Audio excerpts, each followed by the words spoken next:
ተፈጥሮ በስንቱ እንደበደለችኝ ሳስበው ይደንቀኛል። ጠጉሬ ለሰው አይን እንደማይበቃ አውቆት ስልታዊ ማፈግፈግ ማድረግ ተጀመረ። ድፍን 10 ዓመት ሆነው።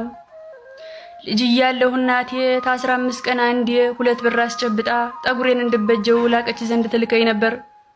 እኔ ግን ላቀች ዘንድ ተምሰራ ብላጭ መርጣለሁ።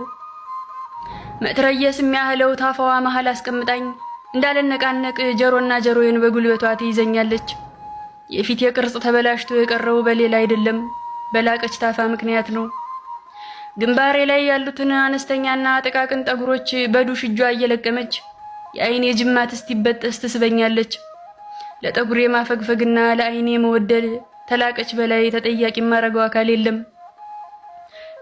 ተሁሉም አምፖሎ የተባለውን ስሬት ተሰሪ ተብዬ የተላኩ ቀን የምገባበት ይጠፋኛል።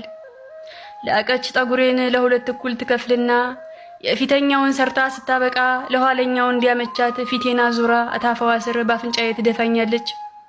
ላቀች ሲፈጥራት ሙታንታ የሚባል ነገር አትወድም። ይህ ሁሉ ግፍ ተፈጥሞብኝም ግንባሬ ላይ አንዲት ያልተጎነጎነች የጠጉር ዘለላ ከተገኘች እናቴ እንዴት አራችች የርጥ ልጅ ዝም ብሎ ብር መልቀም ሆነ እንዴት ብላ ደግማ ትልከኛለች።